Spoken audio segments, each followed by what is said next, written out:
Hello, fellow lovers of the liminal and the weird, and welcome to another video by Liminal Spaces. Today I'm very excited because I am going to talk about the continuation of Gene Wolfe's Book of the New Sun. This time I read the second book in the tetralogy, I think that's called the tetralogy, The Claw of the Conciliator. And I must say this was absolutely incredible.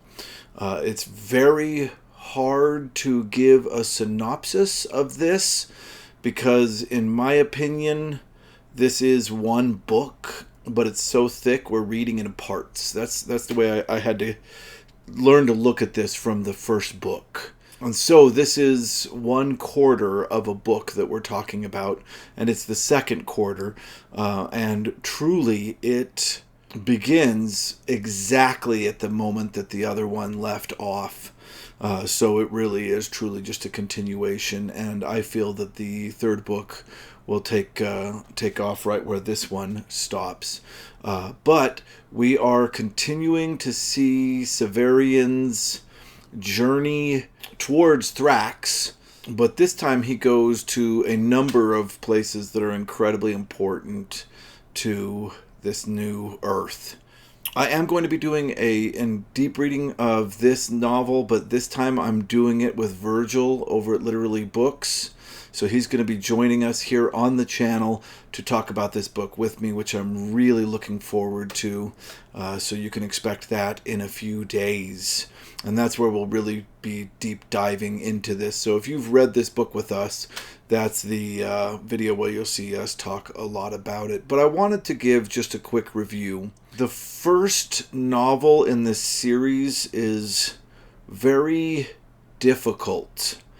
And I've seen a lot of comments on my video about the first book in this series.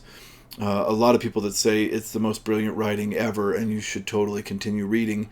But I also did see comments of people saying it's nonsense, it's ridiculous, and it's not worth reading.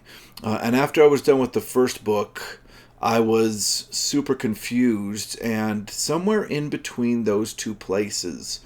But I saw promise in it, really truly saw promise in it, because of moments that were absolutely incredible. I did feel frustrated at times because I felt like Gene Wolfe was straight up expecting me to get things that I was not getting, because I felt like he wasn't giving enough information for me to solve the riddles that I very much wanted to solve. And I think that the major mistake of that is this is one book. I read 1/4 of it and expected to understand that quarter. I think that it does itself a tiny bit of a disservice for being released the way that it was. I think that this is something to take in all at once, and it makes more sense. And the reason that I think that is because this book was much more fun for me to read. And I'm not saying there's anything wrong with the first book. I just think that now I'm getting into it. I get it. I'm starting to understand what the fun of this book is. And this one, to me, flowed so much better because of it. Yeah, I can't really give a plot synopsis because it's just his journeys. Sorry, that was Virgil from Literally Books. We're trying to figure out how we're going to tackle talking about this. I forgot where I was.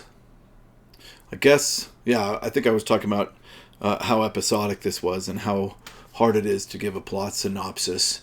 So I'm going to talk more about kind of how to come at this to enjoy it. But first, let's talk about its publication really quick. This book was published in 1981, about a year after Shadow of the Torturer, the first book in the series, had come out.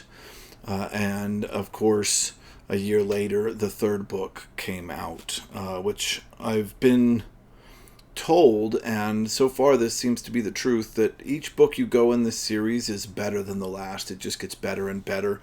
And I remember a long time ago watching Moid over at Media Death Cult talk about how to pick which one of these 4 books to put on his top 10. And he chose the first book because it was the first book, even though that might not be his favorite book in the series. And he kind of had a bit of an inner struggle on how he picked which book would be the representative of this series. And again, I feel like this is one book that they just broke into 4 parts. So when you say, I mean, he could probably just say Book of the New Sun would be his number 1 in whatever category or whatever. But yeah, I get the difficulty. I get the difficulty there. Because this was, I feel like, a step up from the first book. And if each book is a step up again, then I'm expecting the 4th book will be really incredible. Okay, this book is extremely episodic. I have heard Gene Wolfe compared to many different writers. The one I can think of off the top of my head is... Sorry, I've got a cat moving around here. You can't get on the microphone table. The one I can think about now is, I think Ursula K. Le Guin said that he is our generation's Herman Melville. And of course, Herman Melville wrote Moby Dick. I've read Moby Dick, so I can kind of see the comparison in the beauty of the prose and the epicness of the story. But honestly, if I were to try and compare this to anything else, I would have to say Alice in Wonderland. This is episodic by nature, just like Alice in Wonderland, and it presents the reader with nonsensical concepts or situations over and over again without any explanation. But like Alice in Wonderland, they can often be considered metaphorical for something in reality.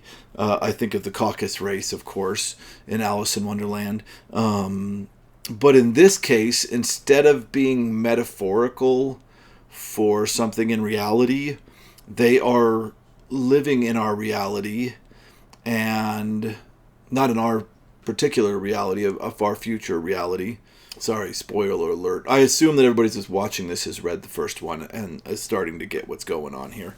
So instead of them being metaphors for things in our reality, they are pointing to things that existed in our reality and talking about them in a way as if they were written by somebody that didn't know what those things were called in our reality. There was a comment on the channel that was a very good one from somebody that really did not like the first book, that said that this eventually felt to him like Gene Wolfe just describing regular things in the weirdest way possible, like a riddle, and then expecting us to try to figure out the riddle. And it really pissed him off, which I completely understand, but I have to say, I think that's accurate. I think that's exactly what this is. And the question is, you as a reader have to decide if that's fun or not.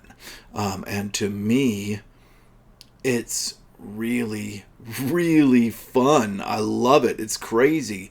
The minute I started thinking, oh my gosh, I'm just reading Alice in Wonderland, the whole thing got so much more fun for me. And I started trying to figure out what each of these worlds or places are, or why they are the way they are. That being said, this is not a kid's book. This is a very adult Alice in Wonderland. Severian is going through some strange things, and there's some things that happen in this that are absolutely mind-blowing, and I definitely think you should read it for those. I'm thinking of the crazy dinner that he has with the counter-revolutionary group. Wow. I guess it'd be the revolutionary group. I don't know. Either way, crazy dinner. Anybody that's read it knows what I'm talking about. There's beings that are giant statues walking around. There's a giant that's a boat from like World War II era, it sounds like. some kind of gunboat. This book is filled, absolutely filled with just the most interesting random stuff. And when I finished this, I simultaneously really wanted to crack the third book, but I also, at the same time, really wanted to crack the first book and reread the first book. So I see why a reread is so fun for this series. I'll bet it's a riot. And when we talk to Virgil, that's one of the things that I'm going to ask him about is, because this, I don't know what read he's on, how many times he's read this, but he's rereading it now again, so it must be a completely different experience for him. So this talk is going to be really interesting all the way around. Do I recommend this? Absolutely. I was not completely on board on the first book. I am now completely on board with it. I have a first book club edition here, you can see, and then the what is that? The Tor Essentials version of the first two books. There also, this was my reading copy. So yeah, I have quite a few copies of this book now, and I'm really enjoying it to the point that I'll buy Gene Wolfe whenever I see him out in the wild from here on out.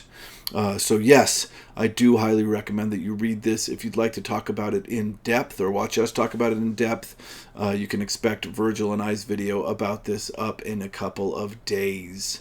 And that'll be the fun one where we'll really break this down and get into it. So look forward to that. All right. Thank you for watching this to the end. If you liked it, please click like. If you like this kind of content, please click subscribe. We'll be making a lot more of it in the future. And thank you so much for watching.